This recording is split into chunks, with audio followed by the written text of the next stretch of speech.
No one wants another tragic summer. The Ruttle Report by Derek Ruttle.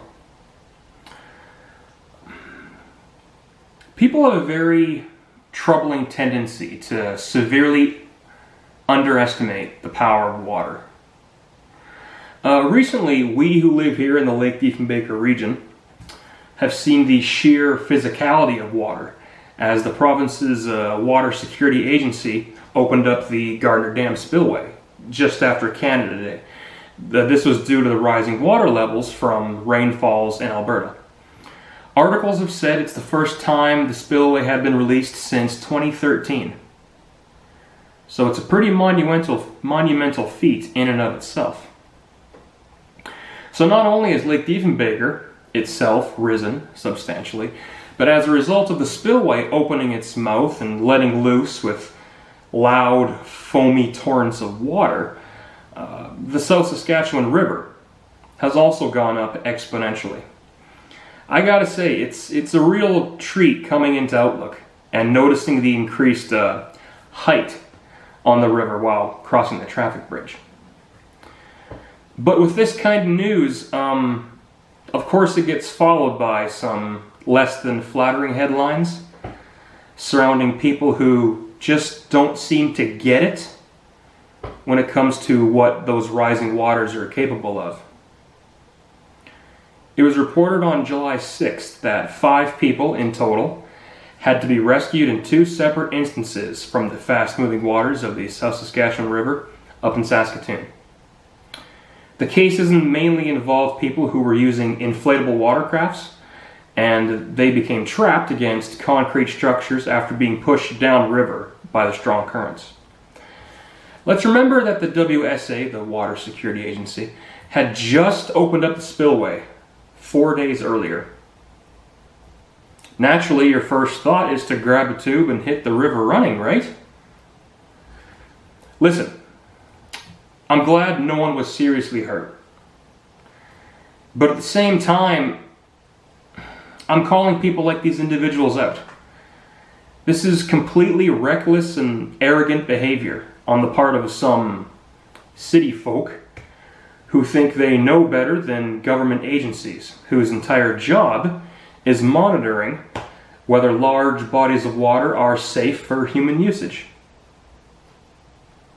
Advisories went out immediately after the spillway was opened, telling people to be extra careful on the water, or just avoid it altogether, for the time being at least, because of the rising river levels. And, well, leave it to these dopes to not only decide to avoid the words of caution by water experts, but according to the news article, they didn't even wear life jackets. Reckless, arrogant, dangerous, and just plain stupid when you break it down. I just have to shake my head sometimes.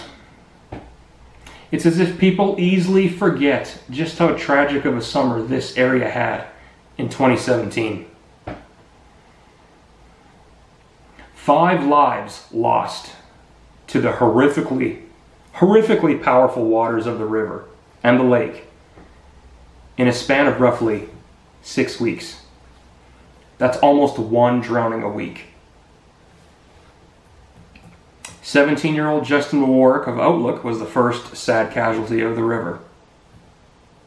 Justin went missing on July 16th, 2017, near the Fred Heel boat launch, roughly 12 kilometers south of Saskatoon.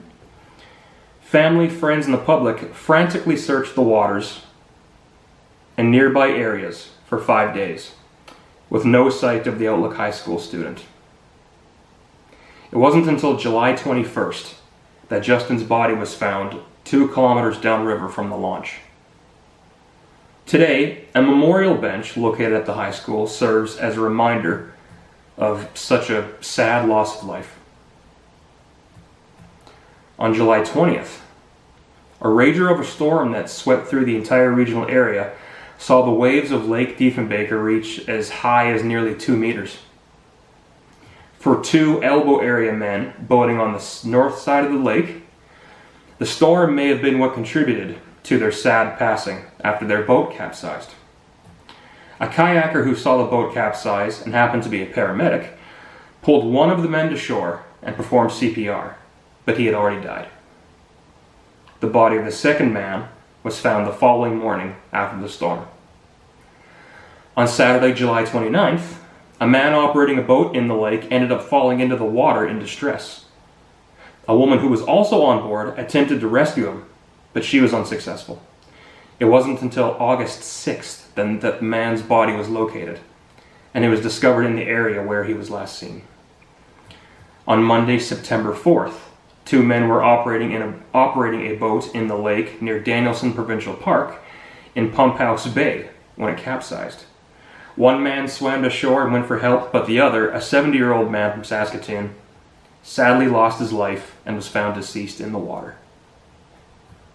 5 lives gone thanks to the gripping, haunting strength of our local waters. There could have even been a 6th, as my older brother nearly drowned. It happened after a jet ski collision in July of that year. It threw him into the waters of Tufts Bay by the village of Elbow. We need to be better at listening what the experts tell us. I know there's a built-in need to go against the grain of what we're told because I'm not like everybody else. An emotional reaction we're seeing tenfold because of a viral pandemic that's giving many of us cabin fever, but damn it, people. Aren't we tired of reading bad news that should have never occurred in the first place? No one wants another summer of death like we had in 2017. For this week, that's been the Ruttle Report.